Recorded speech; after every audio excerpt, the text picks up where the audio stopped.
নিগম সুধামৃততে সবাইকে জানাই স্বাগত এবং সেই সাথে জানাই আমার সাদরবৃদ্ধি জয়গুরু জয় মা শুভ সম্ভাষণ।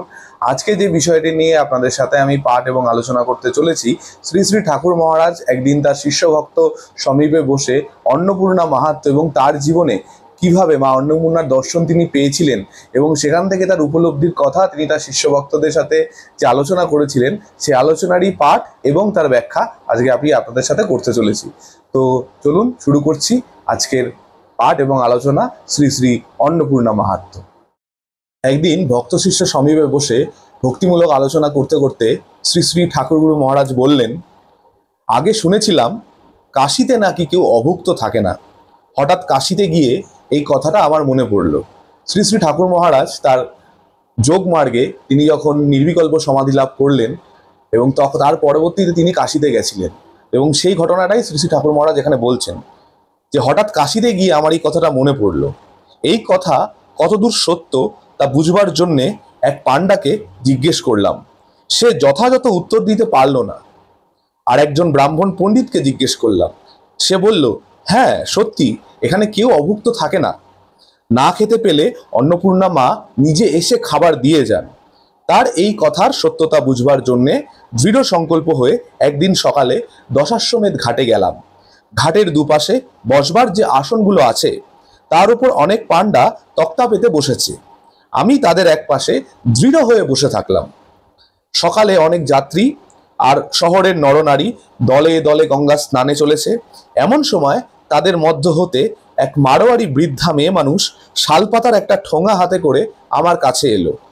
দেখতে মেয়েটি কুৎসিত, ছিন্ন ভিন্ন বেশ, চুল পাকা খড়খড়ে, যেন সেই জড়তি মূর্তি, যে মূর্তিতে অন্নপূর্ণা ব্যাসকে ছলনা করেছিলেন। আমি ভারতচন্দ্রের এই কথা ঘন ঘন ভাবতে লাগলাম। সে মেয়েটি আমার কাছে এসে বলল, বাবা আমার এই জিনিসটি রাখো তো, আমি স্নানে যাচ্ছি, দেখো কিন্তু। এই বলে ঠোঙাটি আমার হাতে দিল। আমি ঠোঙাটি নিয়ে রেখে দিলাম। পরে কাশীর অভুক্ত থাকার কথা আরো অন্যান্য কথা ভাবতে ভাবতে দিনটা কেটে গেল।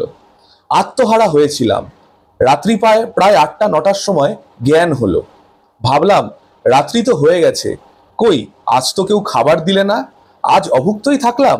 তবে নাকি এখানে কেউ অভুক্ত থাকে না বলে? এই কথা ভাবতে ভাবতে হাত নাড়তে গিয়ে হঠাৎ কি যেন একটা হাতে ঠেকলো। দেখি বুড়ির সেই ঠোঙা।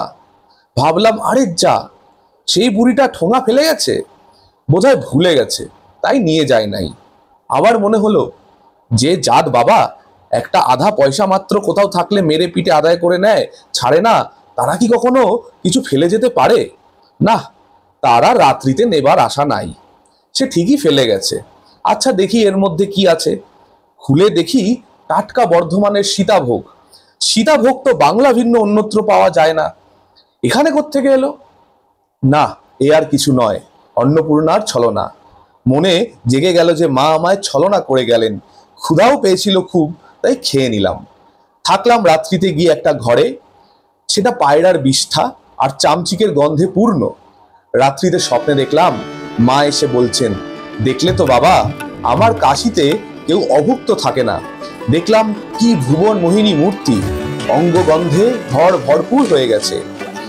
এমন রূপ তো কখনো দেখি নাই।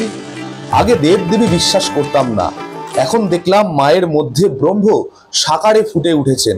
জ্ঞানের সাধনার পর হতে আমি সাকার জিনিসে বিশ্বাসই করতাম না। এ দেখে জ্ঞান সাধনার প্রতি সন্দেহ এলো। মা অন্নপূর্ণা জানতে পেরে বললেন, বৎস, যিনি নিরাকার নির্গুণ ব্রহ্ম, তিনি সাকার সগুণে নেমে এসে লীলা করছেন। অখণ্ড মণ্ডলাকারে যিনি ব্যাপ্ত, তিনি আবার সর্বশক্তিমান। তোমার পর ব্রহ্মজ্ঞান লাভ হয়েছে, কিন্তু অবর ব্রহ্মের জ্ঞান তুমি এখনো লাভ করতে পারো নাই। ভাব বা লীলা জগৎ তোমার নিকট এখনো অজ্ঞাত থেকে গেছে, কাজেই তুমি অপূর্ণ। ভাবের সাধনা করো, সব খুলে যাবে। স্বপ্ন ভেঙে গেল। সঙ্গে সঙ্গে আমার মনে কি এক অপূর্ণতা আকুলতা জেগে উঠল। ভাবলাম, কই এ লীলা রহস্য তো আয়ত্ত করতে পারি নাই, তবে তো আমি পূর্ণ হই নাই। পূর্ণ হলে এসব কি? এসব তো বাকি থেকে গিয়েছে, এসব রহস্য জানতে হবে। তখনই আমার গৌরী মায়ের কথা মনে পড়ে গেল। পুষ্করে যখন সচ্চিদানন্দ ঠাকুরের কাছে ছিলাম, তখন ঠাকুর একবার আমায় নিয়ে তার আশ্রমে গেছিলেন। ঠাকুরের সঙ্গে অনেক কথাবার্তার পর আসার সময় গৌরী মা আমায় দেখিয়ে বলেছিলেন, দেখো তোমার এই চেলার নির্বিকল্প সমাধি হলে আমার কাছে একবার পাঠিয়ে দিও। আমি সে কথা শুনেছিলাম, তাই এখন মনে পড়ে গেল। সকালে স্নান করে মন্দিরে মা অন্নপূর্ণাকে প্রণাম করতে গেলাম। দেখে মনে হলো মা যেন জ্যোতির্ময়ী মূর্তিতে বিরাজমানা। মন আরো ব্যাকুল হলো।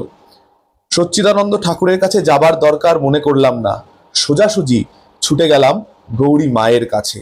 ঠাকুর মহারাজ এই যে দেবী অন্নপূর্ণার সাক্ষাৎকারের কথা যেটা তিনি তার ভক্তদেরকে বলেছিলেন, তিনি কি বোঝালেন এর থেকে? তিনি বোঝালেন যে নির্গুণ ব্রহ্ম তো এক সর্বশক্তিমান, তিনি তো আছেন, কিন্তু এই জগতে সমস্ত কিছুই কিন্তু তিনি সাকার রূপে এবং সগুণে নেমে এসে লীলা করছেন।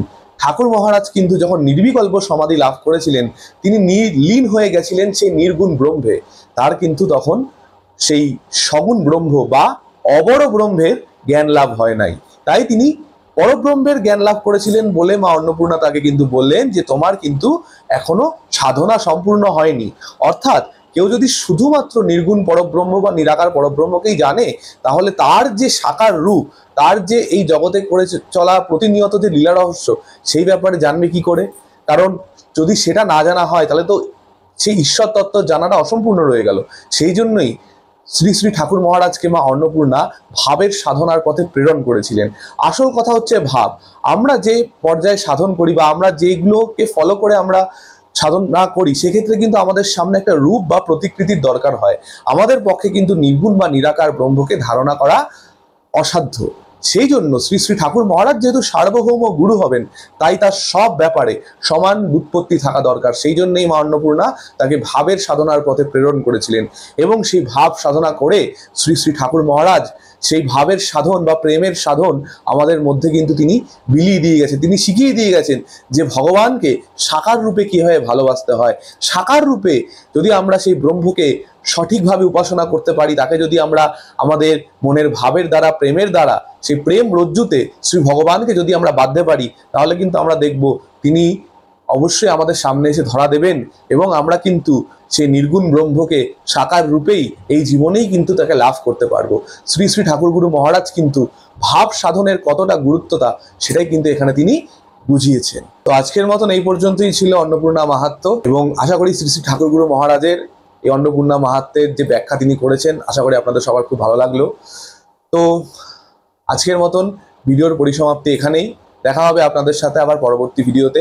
ভিডিওটি যদি ভালো লেগে থাকে তবে অবশ্যই লাইক এবং শেয়ার করবেন, এবং যারা চ্যানেলে নতুন তারা সাবস্ক্রাইব করে পাশে থাকা বেল বাটনটি ক্লিক করে অল করে দেবেন, যাতে পরবর্তীতে এরূপ শ্রী শ্রী গুরু মহারাজ সম্পর্কিত কোনো ভিডিও আপলোড হলে তার নোটিফিকেশন যেন আপনারা সবার আগে পান। শ্রী শ্রী গুরু মহারাজ এবং মাতা ঠাকুরানী মায়ের চরণে আপনাদের সবার সর্বাঙ্গীন সুস্থতা, মঙ্গল এবং চৈতন্য প্রার্থনা করে আজকের মতন আমি বিদায় নিচ্ছি। সকলে ভালো থাকবেন। জয় গুরু, জয় মা।